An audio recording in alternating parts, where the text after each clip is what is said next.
环球大战线深入世界最前线，全球各地的观众朋友，大家好，我是叶思密。今天节目的大主题，我们会来关心美伊战事。今天会来特别关注美军死伤，现在已经近100人，瞒不住了这个数字。尤其今天也要来关心川普现在大规模集结兵力，怒呛会针对于伊朗的报复行动会加倍奉还。伊朗的部分攻势也非常强烈，第23波的飞弹3阶段打穿了美军基地，决战中东一触即发。今天的节目我们会做一个深度的剖析。先欢迎在场来宾，前资深外交官介文基大使。思密好，各位朋友大家好。时事评论员王尚志尚志哥。思密好，观众大家好。清华大学讲座教授张延廷张将军。思密好，大家好。好，观众朋友，今天节目开始之前，先记得帮我们节目按赞，留言区写下思密在哪一个城市收看，我会亲自做回复。也欢迎观众朋友写下热推这2个字哦。那么看到热推键按下热推，也欢迎加入我们的环球大战线会员频道。今天的美伊战事3个火线话题，等一下请来宾特别帮我们做解析。美军现在死伤已经近100了，现在最新的一个统计哦，川普怒呛说，接下来针对于伊朗他会加倍奉还。那么现在呢，在军事上他已经快速的集结了，不管是战机、海军陆战队，甚至是以色列也准备要重整好一起来参战了。会不会从这一场战争从空袭战现在变成一个全面战争？这是第一个问题。第二件事情，伊朗方面启动的第23波的行动，3阶段攻击的地点包括了多处的美军基地，包括了巴林、科威特，甚至也锁定了精准打击，像是打美军的雷达、防空系统等等，他已经找到破解美军优势的新打法吗？最后，现在包括了荷姆兹海峡之外，曼德现在也要同步的进行封锁，等于锁住全球20%的石油出口。伊朗把这场战争从中东拉向了全球，用能源战来逼美国付出更高的代价吗？今天就这些议题会做一个深度的剖析。而这场中东的战局，我们可以说现在已经真正的失控了。美军已经连续第10天空袭伊朗，川普还亲自下令要扩大针对于伊朗的打击，目标摧毁伊朗在荷姆兹海峡周边的所有的航运能力。而来自于美军的中央司令部也最新证实了，现在呢，他们攻击的目标包括了伊朗南边的岛，包括了阿巴斯港，还有它的格什姆岛等等哦。那么我们也来看到呢，在当地可以看到的是爆炸声不断，荷姆兹海峡现在陷入在战火当中。而我们关心为什么川普这一次会要来针对于伊朗做一波新的打击，原因就是因为昨天我们节目关心到了，当时啊，这个美军的约旦基地被伊朗攻击，造成2名美军丧命，所以川普决定要再次的扩大打击，甚至他喊出了说，接下来只要伊朗再杀害1名美军，一定让伊朗付出数倍的代价。美国白宫也透露，川普最快在本周，甚至是几天之内，就有可能决定是否要进一步扩大军事打击，变成一场全面的作战。赶快来看到现在美军的最新军事动作的集结，有哪一些武器已经全部出来了，包括了 F-16、F-35、KC-135 空中加油机已经全部向中东地区做集结。兵力的部分，第11海军陆战队远征部队一共是2000人，也准备要出发了。除了美军的各种军力之外，现在还有包括了以色列。以色列方面已经讲了，这是他的参谋总长说，做好了伊朗随时恢复，针对伊朗恢复战斗的一个准备，随时会来开战，就等川普一声令下。我们要来看到伊朗方面也是非常强硬的做回击，最新来自于伊朗伊斯兰革命卫队宣布启动纳什尔2的第23波的打击，一共是分成3个阶段来做打击，包括摧毁了巴林的空军基地，当地有非常多的无人机维修的设施也在这边被摧毁了，而包括了在巴林当地的港口，甚至是科威特的美军基地设施也都被毁损了。再来看到的是，伊朗更直接宣称了，接下来已经呢把巴林的美军在当地的雷达、防空系统都列入了打击名单当中。理法的一处爱国者防空飞弹也遭无人机给重挫，并且声称呢已经打击了科威特美军的预警系统，甚至是无人机的 MQ-9死神无人机的机库。针对于战损的部分，美国一直说呢，他们其实没有太多的美军伤亡，刻意要淡化美军伤亡人数。但是来自于纽时最新踢爆，五角大厦是不是刻意淡化这些伤亡人数呢？统计过去14天，其实已经有近100人受伤了。甚至连美国官员也都坦言说，他们不敢公开这些伤兵的资讯，其中一个原因就是担心伊朗借此来掌握整体的部署状况，进一步要提高精准的打击度。所以今天节目一开始，我们要请教大使怎么看了。范斯日前也承认了，坦诚说单靠空袭是无法打倒伊朗的。接下来美军大动作的集结，难道真的要打这一场地面战吗？美军现在也不公开他的伤兵资讯，是怕被精准被伊朗给掌握住吗？谢大使怎么看？对，其实范斯他代表了不愿意全面开打的这一派的想法。那当然，美国也有些媒体报道说，有人希望打得大一点，那就是美国战争部长 Hexus。所以显然，这个川普政府内部有两派人，主战跟这个组合的。那最后当然由川普来决定了。那川普事实上的话，他嘴巴讲的那种打击的力度哈，事实上我认为远大于美国对这个伊朗目前实施的打击的力度，因为他嘴巴讲的很狠，然后实际上看起来这个战场的范围哈没有扩大，也就是你也没有听到这个伊朗的首都，比如说德黑兰受到攻击的消息嘛。你也没有听到伊朗的重要城市被轰炸。那现在看起来好像大部分美军的攻击都集中在伊朗的南部，尤其是跟荷姆斯海峡的攻击或防守相关的这些伊朗的军事设施。当然有一些变化的，就是说美国这一次也打了很多，所谓伊朗在抱怨的说，你打的不是军事设施，你已经打到民用关键基础设施了，你打了发电厂，你打了海水淡化厂，你打了桥梁，你也打了什么？你也打了这个隧道。是。那事实上我看到一个桥梁被炸的，可能是伊朗那边发布的消息啊。我看那个桥也不是说很重要的桥，那个桥看起来也不过差不多短差不多20公尺的桥是被炸掉了，那是外面传出来的这个桥。所以到底现在这个川普的想法是什么？当然从军事的角度上来看，很容易就解读现在美国打击的目标主要是在争夺荷姆斯海峡的掌控权，因为现在这一波打起来最主要的矛盾还是在荷姆斯海峡，因为美国是希望这些船只走这个荷姆斯海峡的靠阿曼这一边靠南部，那伊朗就坚决不允许。是你船只不靠我北边的水道，你要走南边水道的话，那就是什么无人机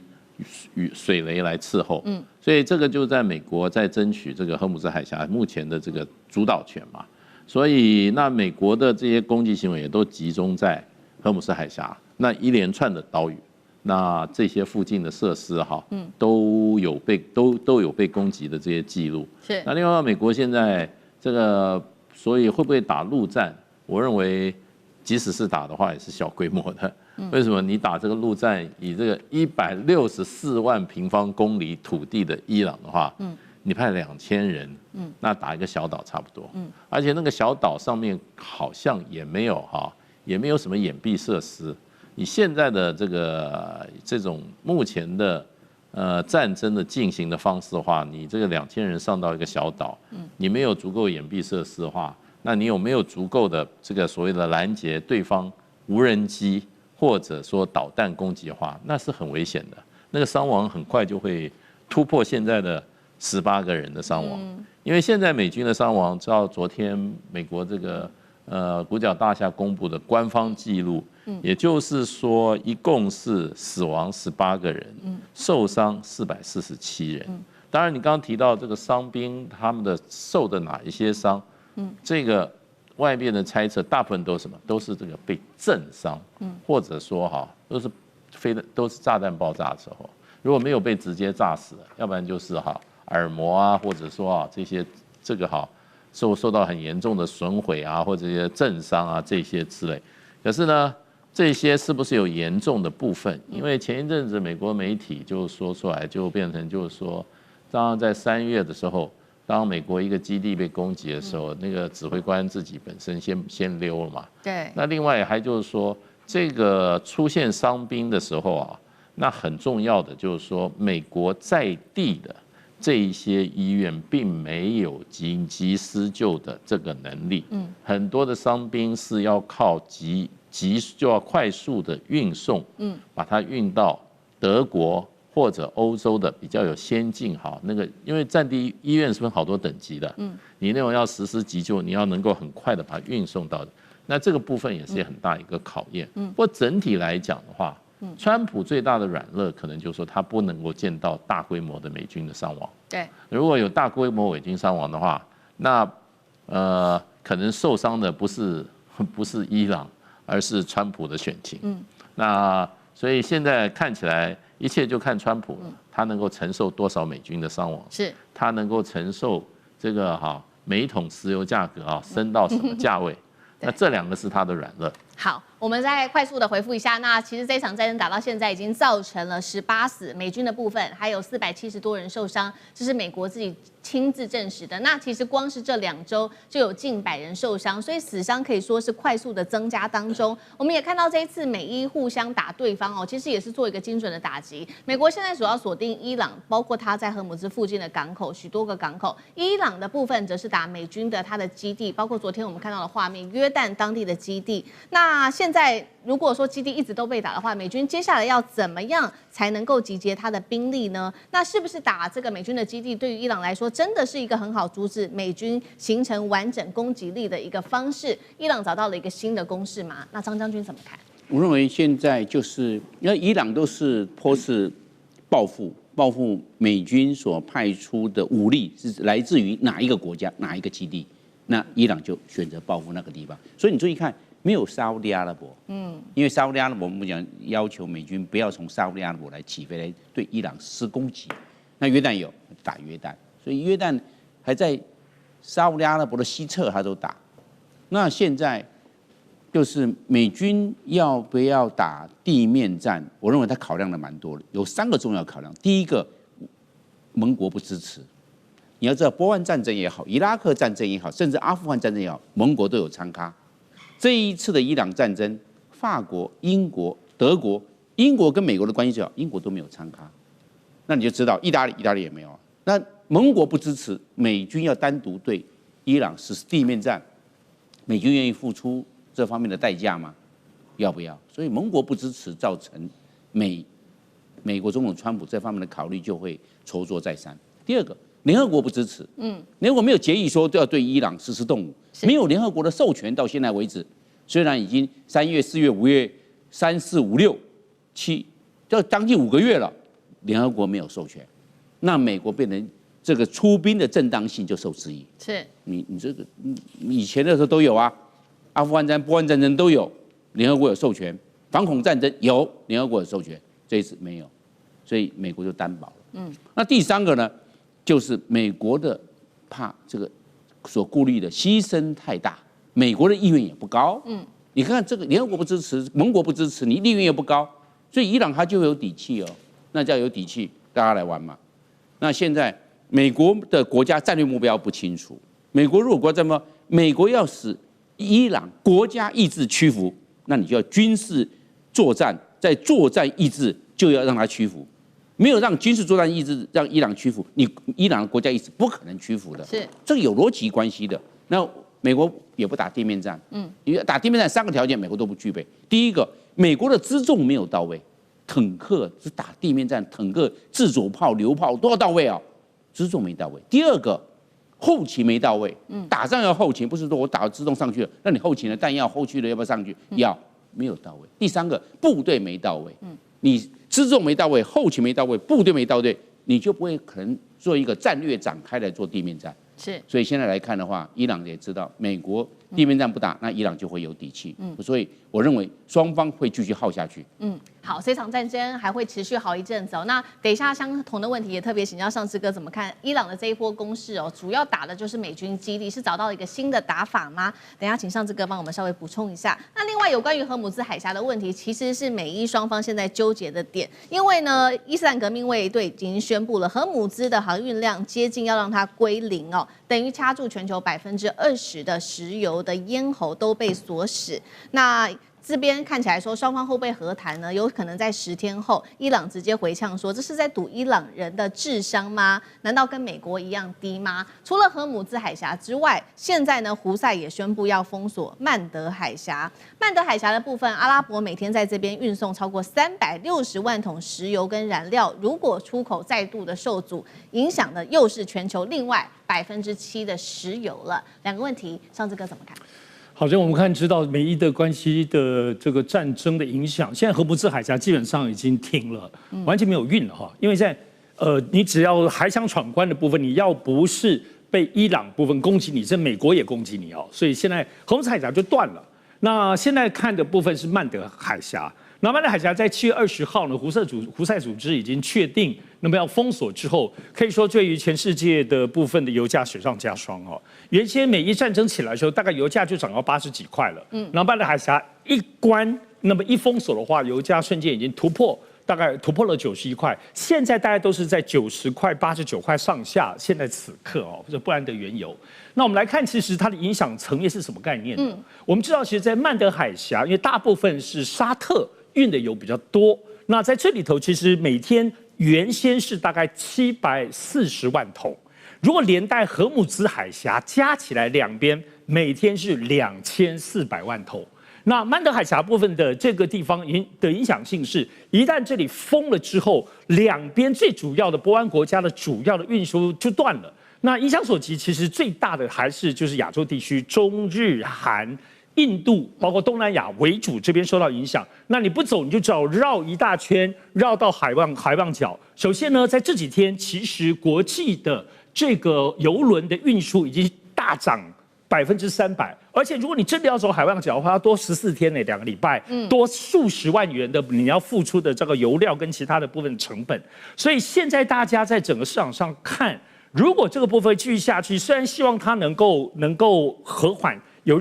任何开放的机会，但现在你不得不说，现在全世界的航运界、油运界，因为这里不是只运油哦，还有大宗物品啊等等的化工这些东西，也会使得通膨受到影响。所以现在全世界资本就这几天在评估说，如果还是这样子的话，可能它的基准观察点就是在100，就是油价在100以下到90之间。这个算是基本盘哦，也就现在还会继续上涨，大家预估是这样，但是基本盘。但如果后面持续严重，可能超过1个月以上的话，那可能就要油价考虑130到150，那这就是蛮严重的。而且这次如果两边，你知道之前美伊战争的时候，这个曼德海峡还没有被封锁啊，这是现在这第一次被封锁，所以现在大家有真的觉得说，如果封锁时间更长的话，有可能会达到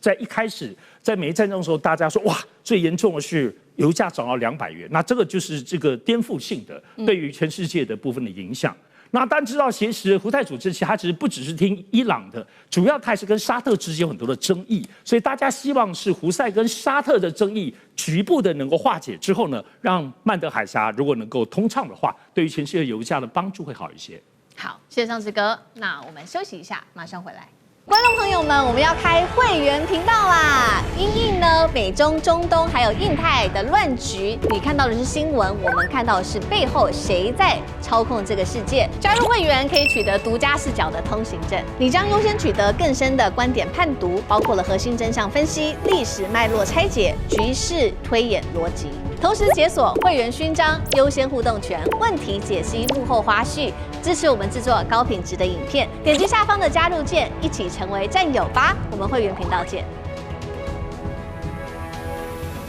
中非冲突又在扩大，现在来看到是菲律宾，难道是先挥棍吗？中国海警这一次特别公开了这个现场的这个冲突画面哦，做影片来做反击。那么仁爱礁现在面临冲突全面升温，南海要变天了吗？今天会来做深度的解析。南海局势，赶快来看到仁爱礁的另外一波中非之间的冲突。这一次不是只是看到了这种海上对峙的情况，水炮做驱离等等，已经升高到中非双方做一个近距离的缠斗、肢体接触。来自于菲律宾方先发布了一个最新消息，他指控中国海警人员他们持木棍击伤了这个菲律宾的海军人员，声称呢，菲方人员当时是试图要用比较冷静而且非对抗的方式，要驱离大陆的海警艇的，没有想到遭到中方的木棍给打了一下哦。我们来看现场的最新画面。菲律宾小艇，这里是中国海警，请与我保持安全距离，否则由此引发后果由你一切承担。离开，等我，走。好，这画面上看起来真的是非常的激烈哦。菲方认为说是中国海警人员激烈的攻击他，而菲方的水兵遭到头部重击的画面，就是刚刚我们看到的画面，现在在网络上面疯传。菲方试图要塑造中国滥用武力的一个形象，包括美国呢最新也出来谴责说中国大陆是在做危险的执法，升高了区域的紧张情势。好，那另外一方面，中国的故事又跟菲方是完全不一样的。中国说海警是在多次警告菲方无效之后，才会依法采取一个对等的反制的。整个过程当中都保持一个最大的克制，抨击菲方歪曲事实，反诬中方。所以今天节目一开始，先请教张将军怎么看这一次从水炮的冲突已经升级到近距离的肢体接触，南海现在对抗正在快速的升级吗？会不会擦枪走火？张将军怎么看？我认为它这是也有克制性的冲突，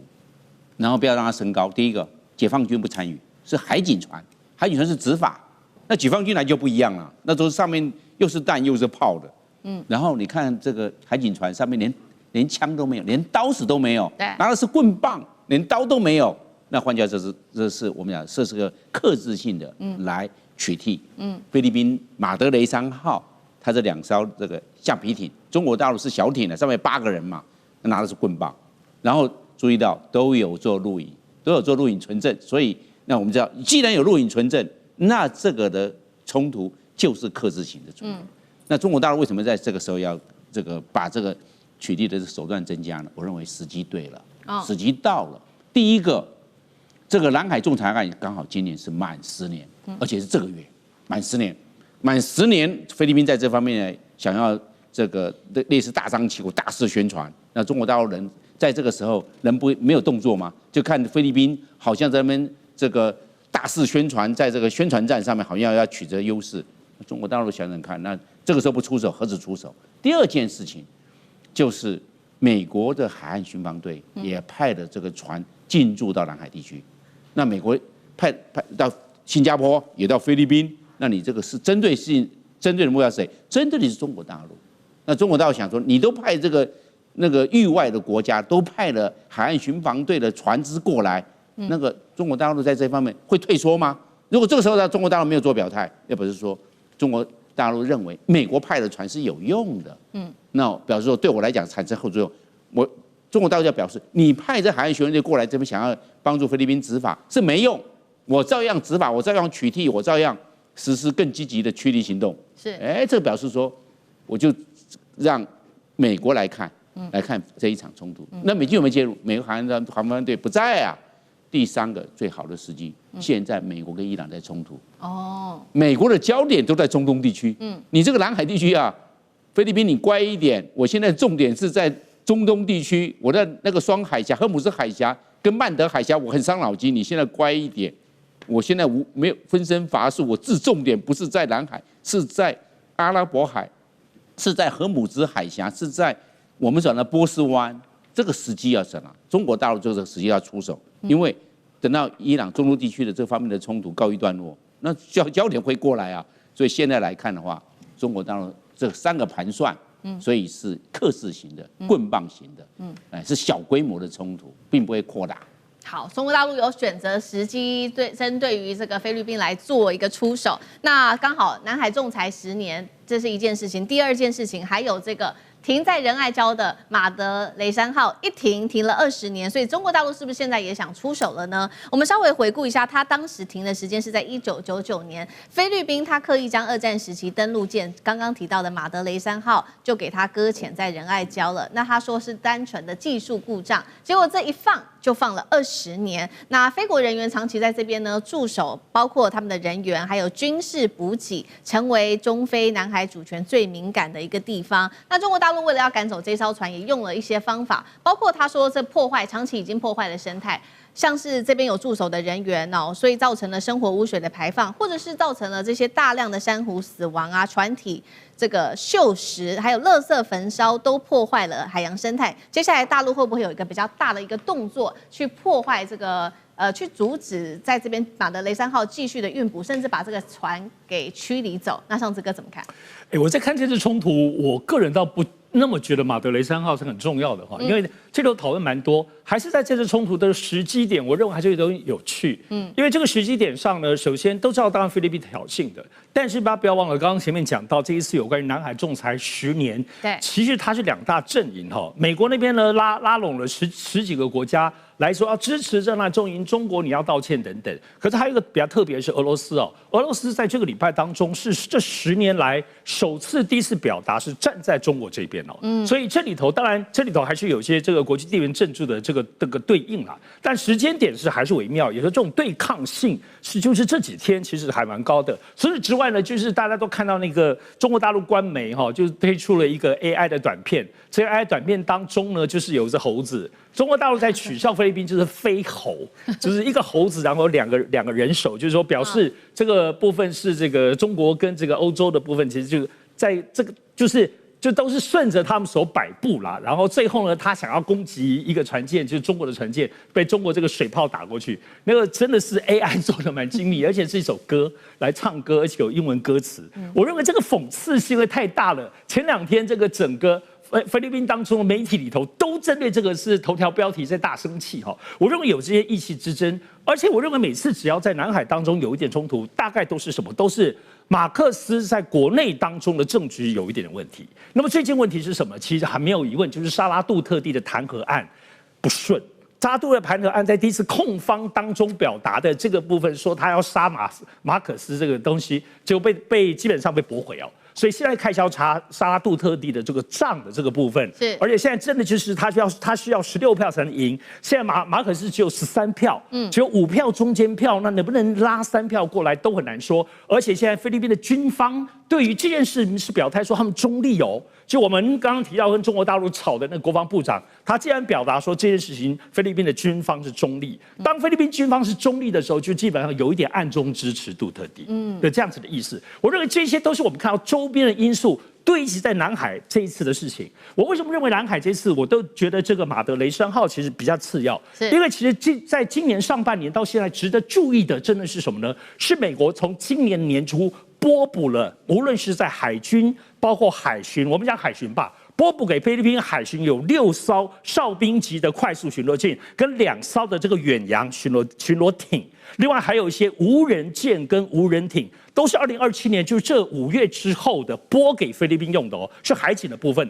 海军的部分也有哦，其实都是还是有点规模。当然，美国部分从2023年就开始拨补给菲律宾，包括驻扎在苏比克有很多以无人舰艇为主的各式各样的，但今年拨补的特别多，所以我认为现在如果说在南海地区当中有一些要大家特别注意的，不是原有的这些争议，而是如果特别到美国是不是提供给菲律宾海警方面的这些新的船舰，他们有运用上在南海跟中国当中，无论是对峙乃至发生冲突，我认为这个才是非常重要的观察指标。好，所以这一场的中菲冲突有几个关键的点，包括说美国是不是继续的扩大对于菲律宾在武器上面的支持。那第2点就是南海仲裁10年，刚刚都提到了，就是美国拉了14国一起来加入哦，针对中国大陆。那中国大陆的部分，这次首次有了俄罗斯来帮忙支持表态。那这个仲裁案的最大争议点，接下来会如何发展？那这个还有中菲现在呢，其实外长在这个东协即将会面，这是中菲外长睽违2年之后首度的坐上谈判桌，有没有什么可以特别关注的部分？谢大使怎么看？对，当然中菲之间最大的问题就是这个南海的主权的这个争议啊，因为事实上菲律宾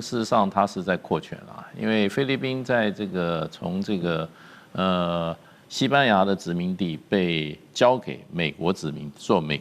地的时候，曾经有一个水域的一个怎么样一个界限，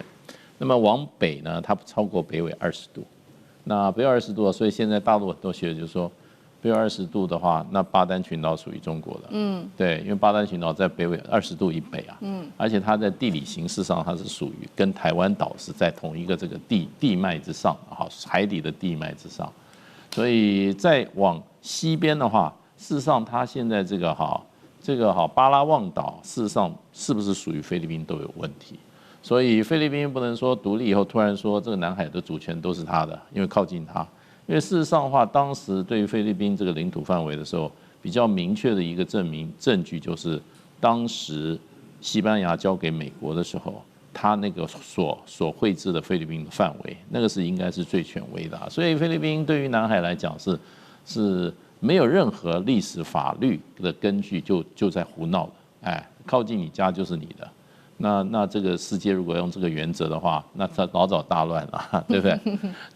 那是不是与那国岛靠近台湾也属于台湾啊？对，它离日本远得很啊。是。所以这些问题就变成就是说，菲律宾那最近它这个所谓的2016年的南海仲裁案10周年，你知道美国帮他拉了14个国家一起表示支持，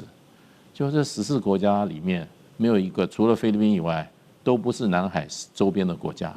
还跑到什么爱沙尼亚，什么立陶宛。那个在波罗的海，离南海根本是这不叫108000里的。而更有趣的是，南海周边的国家除了菲律宾外，没有一个国家加入美国说你那个2016年的什么南海仲裁案，我来重新支持你。没有联署就表示不支持啊。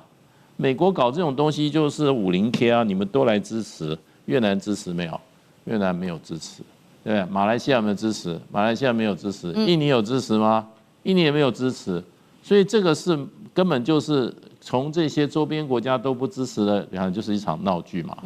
那对我们来讲的话，更荒谬的，他居然说我们那个太平岛是属于岛礁。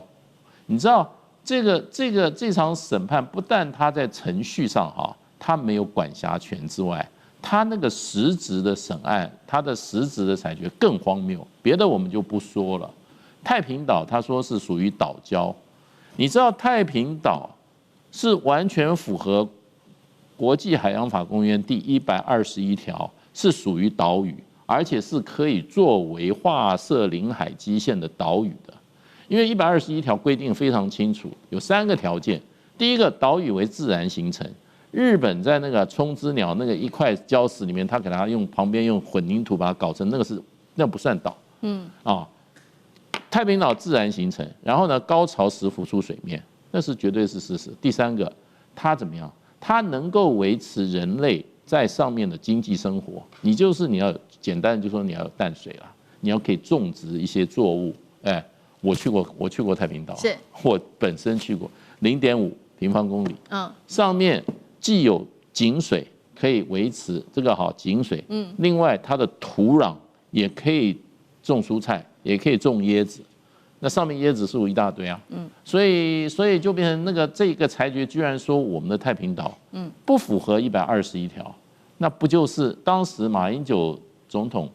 那时候提供了很多资料给这个所谓的仲裁庭，而叫他们派人来看，他们自知罔闻，最后的决策说太平岛不属于岛屿，那这种决策的话，这种裁决，光我们这边就要跳脚了。对不对？你这是什么裁决啊？你看到你等于是指鹿为马，对不对？你明明看到这个事实摆在眼前，你都给他说不存在，那这种判决不是一个笑话吗？所以不要讲这2点就已经让人家觉得真的是根本就是一个胡闹，而且稍微有一点常识的都知道，仲裁一定要双方同意。对不对？而且双方同意以后，仲裁庭，而且要选择在哪里仲裁。你可以选择仲裁地点，你还要选择仲裁员，也是由当事方大家来选的。请问一下，这个根本没有人参加，只有菲律宾一方参加的，你这个庭就不能成立啊？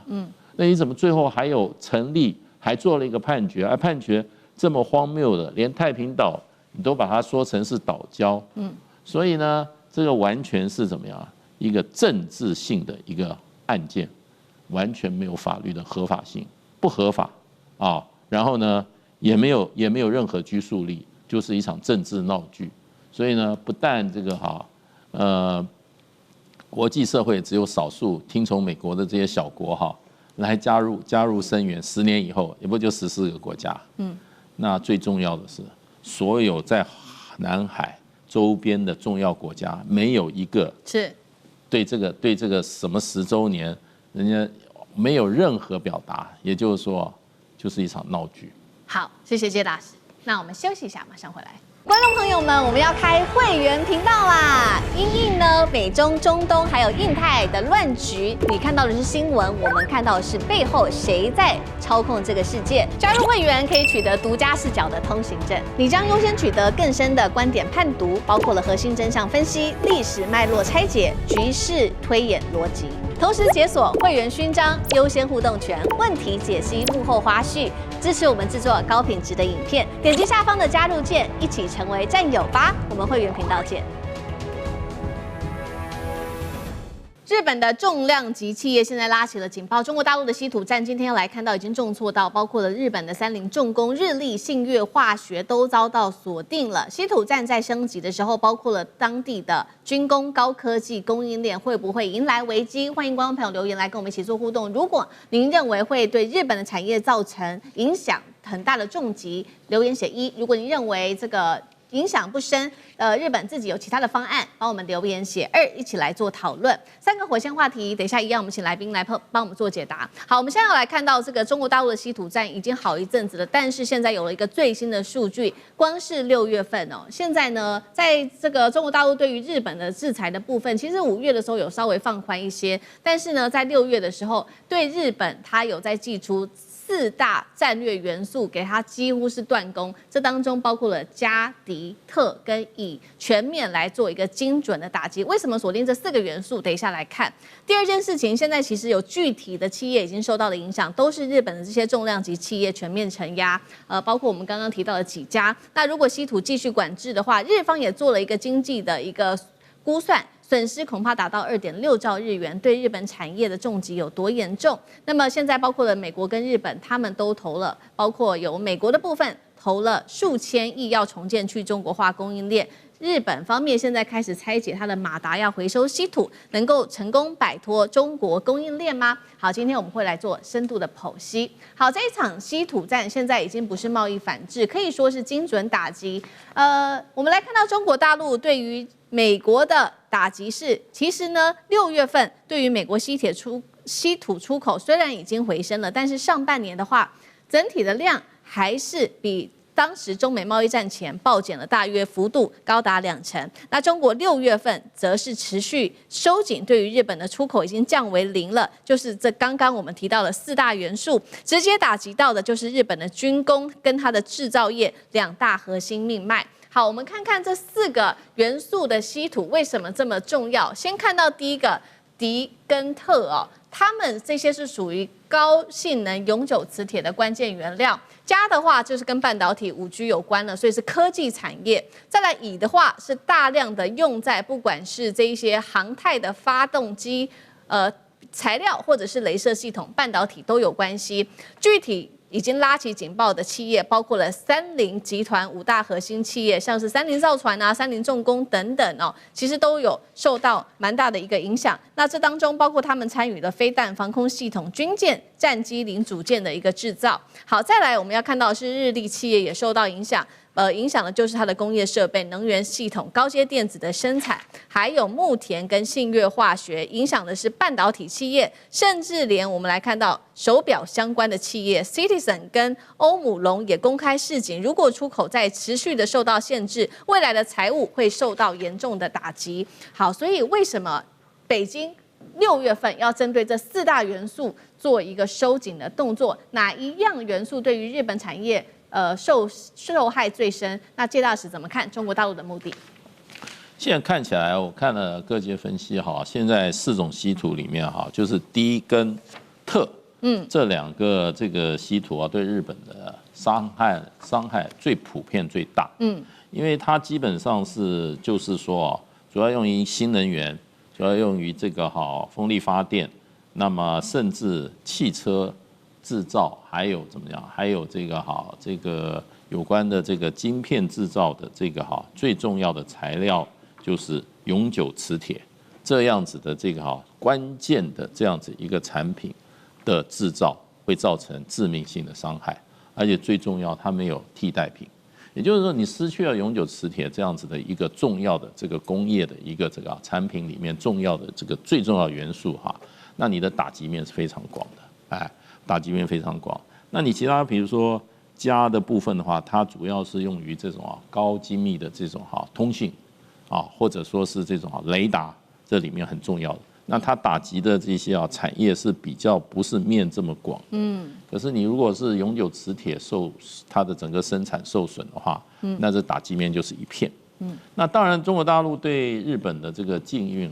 基本上是针对日本新型军国主义崛起，然后呢高市早苗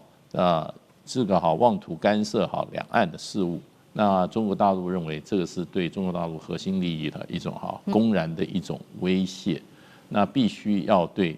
这个新型军国主义的抬头采取一个强制的、一个决断的、一个怎么讲、一个能够把它严阻的一个有效的办法。那最有效办法就是把日本的军工的力量，甚至日本的经济的制造的力量把它削弱。如果说不能够再展现在这一方面中国大陆有这个能力的话，那日本会完全是一意孤行到底。那只有让日本在它的军工产业跟它的这个整体的制造能力受到了严重的打击之下，那么才会第一个有效的遏制日本新型帝国主义的崛起，另外也会让日本重新评估它目前跟中国大陆的关系。是不是这种挑衅式的、这种公然挑衅或者公然与中国大陆作对的这种政策是不是有调整的必要？所以我觉得中国大陆的目标也是非常的清楚。那目前为止看起来日本几乎没有反击能力。好，所以大陆锁定这个迪根特，现在看起来是影响最大，直接打击到日本的军工跟制造产业。那其实有具体的企业受到影响，再念一次，包括三菱重工、牧田，还有日立等等。接下来的持续的对于产业的打击或者企业的打击又有多严重？像这个怎么看？我们知道，其实稀土呢，日本自己也有，但占的很少，1%，而且主要稀土无论从开采到最后你要提炼当中，它有很重的污染或者要很高的能源，所以呢，日本基本上过去都不在自己的国土，日本国内做这件事情，都是在外面做。那所以现在我们看到呢，日本还是日本政府啦，看到高市早苗跟整个他们经济产业省到处全世界去结盟，他们还是要想尽办法在3个方面来解决这个问题。首先，第一个部分到处搜矿，跟大家一起合资；第二个部分是一起结盟，然后一起讨论如何来共同运营；第3个部分是以跟欧盟为主，希望能够定这个稀土的未来从标准到价格，由他们来控制价格。你都不生产，你控制价格，但是基本上日本政府现在在营造这样的状况下无一不语。然而，就如同刚刚大使前面所提到的，现在的这一些重稀土跟轻稀土，真的对日本的这种影响我觉得真的是苦不堪言。而且看起来日本政府有压制，他们把自己内部的这个工业跟制造业的严重性对外说出来。我们刚刚讲前面提到迪根特，这个其实是在2026年1月份一宣布的时候是直接跌落谷底，就零了。就这半年就没有任何一点点进到中国的市场。那我很重要的氧化乙的部分，在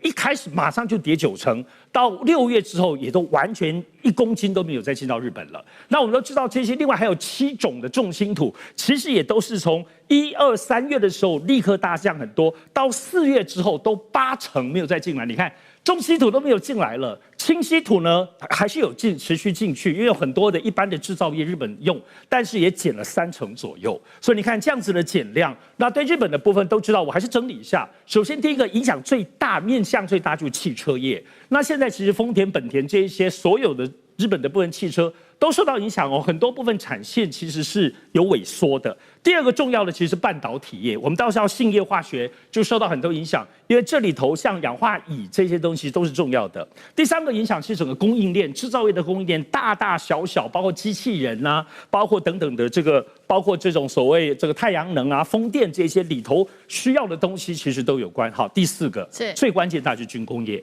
军工业刚刚提到的川崎或三菱都是，而中国其实看起来最重要的就是要打军工业。那我们知道，在整件事情上当中，是确实从高市扫描，在去年不是说台湾有事一气研发的，但目前看起来好像不只是惩罚而已。中国大陆现在是一个大战略，因为中国主要起来，军工业就是要打。所以中国大陆的说法是以军民两用管制。那么到现在为止都知道，已经有80家点名的机构跟公司，其中有40家是黑名单，另外40家其实是关注的哈。要知道，其实现在影响性，你以为日本不会到处买吗？他们到处去找，可是为什么买不到或很难买？因为我们举个例子，现在刚刚讲重稀土这7种。1克就超过2万人民币。我们讲说氧化铋吧，在中国大陆的境内的时候，1公斤是8块美金1公斤，在欧盟1公斤是1200块美金。你看这样子的价钱，你能买吗？过去便宜就能买到，现在就买不了。所以我觉得这部分的影响性对于日本方面的产业影响，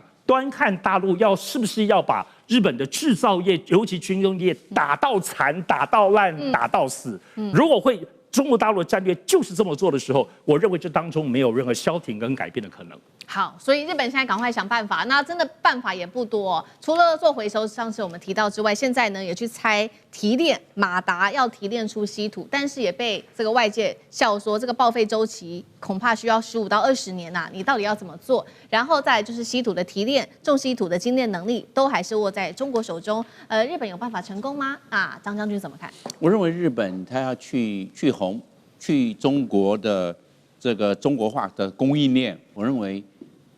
日本在这一方面不是成功不成功的问题，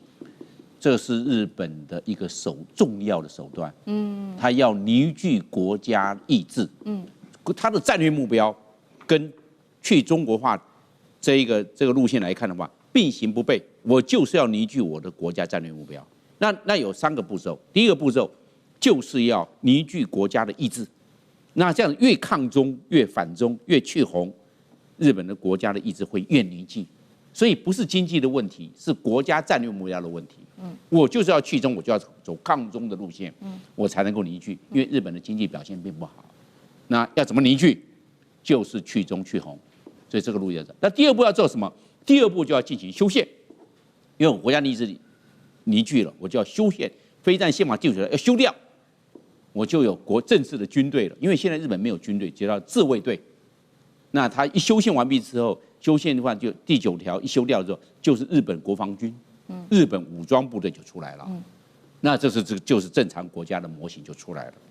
所以他这要走，那就有战争发动权。日本就变成一个正常国家。第3步骤，发展核武，因为周边国家包含朝鲜半岛、包含俄罗斯、包含中国大陆都有核武，唯一日本没有核武，所以他第3步就要走向核武。有核武了，有国防军了，有日本的武装部队了，宪法也允许有战争权了，日本才是一个正常的国家。所以去中抗中绝对是日本要走的路线。所以中国大陆对日本限制它稀土对日本的出口。日本会屈服吗？我认为日本不会屈服，刚好正中日本的下怀，就是作为凝聚它国家意志的一个重要的工具。好，谢谢张将军，休息一下，马上回来。观众朋友们，我们要开会员频道啦！因应呢美中、中东还有印太的乱局，你看到的是新闻，我们看到的是背后谁在操控这个世界。加入会员可以取得独家视角的通行证，你将优先取得更深的观点判读，包括了核心真相分析、历史脉络拆解、局势推演逻辑。同时解锁会员勋章、优先互动权、问题解析、幕后花絮，支持我们制作高品质的影片。点击下方的加入键，一起成为战友吧！我们会员频道见。好，中美之间的科技战，现在美国说呢，打不过我就来禁止吧。禁的是什么呢？华府最新放话了，他要来封杀不是中国大陆的晶片而已，这一次转向要来封杀大陆的开源模型了。尤其今天会来特别谈到 Kimi K3，现在因为太火了，美国说那我也要来禁哦。但是现在的问题是，全国都在封订阅，美国喊暂停，真的喊的停得下来吗？今天就这些议题，我们会做一个深度的剖析这一场中美之间的科技战。如果你认为中国大陆在 AI 战能够保持领先，留言写1；如果您认为美方可以保持优势领先，留言写2，来跟我们一起做互动。好，这一场人工智慧战的一个关键爆发的另外一场战争点，就在于现在太火红的中国大陆的 AI 公司月之暗面，上周不是发布了它的 Kimi K3开源模型吗？结果这一发布之后，因为太受欢迎了，震惊了美国的矽谷跟华尔街，甚至是连国安系统都开始关注了，因为太多人使用了，所以川普说呢，我决定呢要来考虑对中国大陆的 AI 模型来实施使用的禁令，理由是因为中国大陆 AI 模型大家都在使用的话，会不会影响到我们的国安呢？包括可能会产生资料外泄啊，或者是这些模型被拿去产生更多的资料，他们就会读取到更多有关于美方的各种国安资料呢。好，所以现在也说了要来禁 AI 模型，到底有没有可能呢？好，真的只是一个国安的考量吗？因为我们在商业上来看到这个数字也是蛮惊人的。美国企业 AI 模型 token 每周使用中国 AI 模型的占比，2024年的时候我们看，当时只有4.4%，一个非常低的数字，但是现在光是今年到7月份为止，已经大幅升高，超过了56%了。现在包括了美国自己的企业 OpenAI 跟 Anthropic 都说受到威胁，希望积极游说说，川普啊，干脆我们也考虑采用开源模型，可不可以？好，川普为什么要封杀中国大陆的 AI 模型？国安考量还是保护美国自己的产业？他大使怎么看？美国从头到尾就是竞争的考量，没有什么国安，国安基本上就是借口，借口。那这次这个 Kimi K3 事实上引起美国几大这个 AI 大模型公司的恐慌，恐慌最厉害的就是 OpenAI 跟 Anthropic， 因为他们2款原来在领先的这个大模型明显被 Kimi K3 这种各种的这种指标所超越，而且呢。Kimi K3 第一个搞开源，第二个它的使用的这个价钱比他们便宜太多了，而且它也造成一个整个美国硬体界的所谓的这个 GPU 这个图形芯片的这个一个恐慌，对，因为它成功的减低了对于晶片的这个依赖度。那美国的其他的这种大模型都是靠大算力配合这个 NVIDIA 的大算力，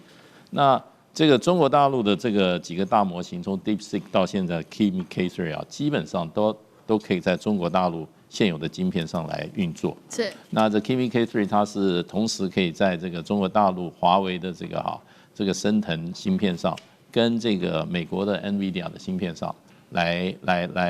运作。所以呢，这个对美国来讲，是一个很大的震撼。所以呢，美国这些政府还没表态之前，美国的公司先表态了。那也就是 OpenAI 它一个高管，他是事实上 OpenAI 主管未来战略的一个高管，他这个人叫这个Ball， 就是裘，他姓裘 BALL 称鲍尔那他写一篇文章了，他就是在 Kimi K3 出来以后，他就在网上写篇文章，他建议美国政府要用什么？要散布恐惧。怎么样散布恐惧呢？你就是要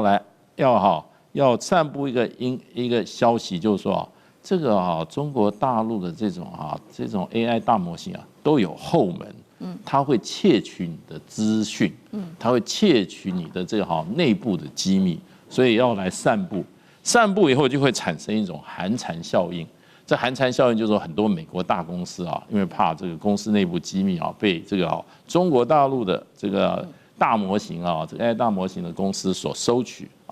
那造成它将来竞争发展上不利，就会不用中国的这些所谓的这个 AI 大模型。所以这个文章一出来以后在各方压力下，它已经撤下来，因为实在太没品了，这么大一个公司竞争不过别人就出此下策，还公开写出来。不过美国政府会不会采取这样子禁绝的方式？美国的专家有2批意见，一批就是说，你对中国大陆的科技禁止你只会造成愤怒，可是你没有办法阻止中国的进步，你会加速中国的进步，所以这个现在美国是一个他们的心灵的拷问。那么看川普先生如何接招吧。好。现在是政府单位跟企业单位都很紧张哦，美国的部分，那就是因为我们要来具体看一下，到底为什么他们认为 Kimi K3这么的让他们这么的紧张。我们先来看到这个 CG 上面有一个是 AI 模型的综合排名哦，这个是在我们看到全球的综合排名的部分，前3名其实呢是 Cloud 跟 GPT 占领，那第4名才是横空出世的 Kimi， 其实。速度非常的快哦，才一出世它就已经列在第4名的部分。那如果看到具体的细节的话，我们看到这个前端的程式设计盲测的部分，它现在 Kimi K3是拿下了第1名，甚至超越了 Cloud 跟 Chat GPT。如果在涵盖推理能力、程式理解等等的知识的话，综合指数是仅次于2款刚刚我们特别提到的这2款模型的。那现在 Kimi K3的早期表现，美国媒体说叫做在 AI 圈掀起了惊叹，在矽谷跟华府拉起了警报，那也把它定调在中国大陆的 AI 实验室追上美国的一个最新案例。商业内幕这个媒体也做了一个分析 ，Kimi K3 造成轰动的3大原因，第一个性能大幅提升，第二个价格的优势哦，它的这个成本是美国。比它高了大概3倍左右，再来就是它有开源的这个能力，所以呢，允许更多的工程师可以加入，在这当中，开发者也可以做查看、修改跟部署。上次哥怎么看？好，我们先看到它这个排名，事实上是盲测的结果，也就是说他都不知道这个东西是 Kimi， 所以测出来发现怎么这么强，大家是很惊吓。好，先看是强，结果后来大家在仔细了解的时候，去仔细去追，你知道好多大神发现它真的不是蒸馏Kimi 现在不是都 ChatGPT 都批评 DeepSeek 什么？你们中国的 AI 都是蒸馏，就发现不是蒸馏，它是原来自己的开发，而且是开源的，还这么强，大家是很难想象的，所以大家都很惊吓。好，如同刚刚其实视频讲，就是这几天发布之后，就在以美国市场为主的大量的下载跟运用，直接转移过去用 Kimi 的，真的不知反几，使得逼迫 Kimi 就是在前2天宣布说他们暂停在提供一个这么刚开始的一个优惠下载停了哈，他们负担不了。其实就这样子，我们不讲复杂，就是第一个 AI， 第一要强，第2要便宜，第3个要能够灵活的改动。Kimi 的部分的，我们讲强就是这样一样强，所以没什么了不起。真正的部分是便宜，它的便宜有几个关键，你要知道我们在如果输入很多东西，特别是很多公司要用，它还有很多的文档。在你在用类似所有的 Cloud 或 GPT 的时候，你在输入，如果特别是你写程式打了一大堆，你打进去的都要占 token 可是呢 ，Kimi 不用 ，Kimi 有它的缓冲的能力，就是你打100万字进去都不算钱。所以你只在还没有开始跑之前 ，Kimi 就帮你省很多。而且要知道，我们作为企业运用为什么现在包括 Airbnb、Uber 跟 Spotify 都用中国的？因为现在如果你要大量的运算跟文档跟客户的资料的时候，我告诉你，其实你用 Cloud 是贵死了，贵松松。就他在读你的一些既定的文档，比如说你要计算，你要做程式，你要等等的，或那各有擅长。可是呢 ，Kimi 的部分是你这些在所有跟文档当中，它很便宜。所以对于现在美国现在是这样子，到6月下旬、7月的这一波为主，60%。美国企业大大小小上市公司60%，60%以上都已经用中国的 AI， 而其中现在很高的都在用 Kimi。现在大概只有跟政府、金融有关的，他们要非常防护安全的，那么以及非常大害怕股市受到影响的这些公司。但举凡只要是美国现在新创公司1000人以下的这些中小企业，大幅度的都在用中国的部分的这个现在的 AI。所以我觉得现在这些东西，中国大陆不只是开源。刚刚讲强、便宜又能够灵活这件事情，接下来月底还有一个那个就 DeepSeek 马上在月底就要公布它的 V4了，基本上也应该不会输 Kimi 啦。如果又有一波打来，美国真不知道怎么办才好。好，同一个问题，张军怎么看？我认为这个 Kimi 可以处理2大优势，第一个我就是便宜，我因为这个便宜我低价，那个市场强调的是一种经济原则，它会来衡量哪一个是比较经济，哪一个比较便宜的。那 Kimi 在这方面占的优势。第二个开源，因为我这个开源了之后，我的这个资料库这个模型体会越来越大。那我现在2.8兆，我们知道1000万就已经很大了，2.8兆是什么？就是28万个1000万，哇！你看看不得了了。这个那你看看这个数量是多大？那这样呢，让来做使用。那来做使用的状况下，人数激增，我们要大家都来用这个，那就会满载 overloading。这个一满载之后就要做管制，要不然现在人家已经缴费的反而用不到了。对，那你没有你新进来的，你就要开始享受。所以它从那个这个代表什么意义？表示它整个膨胀非常的快速，大家都在使用。我认为这有3个特色。第一个，为什么会产生这个状况呢？除了价格之外，第二个我们也想到，就是因为大家想要来有一个客观的。那我来看一看客观的资料是怎么样，是有一个对照组，我不要只看 Cloud 或者是看 ChatGPT， 那我来看一个这个 Kimi， 我要来比对照一下，我不要只是一言堂啊，那有个对照组，有个科学组，那就不一样啦，是这个样子，这个因素啊。第3个呢，我认为美国会走向以国安因素，因为它是开源，以国安因素做保护，美国都是这样子，打得过的时候开。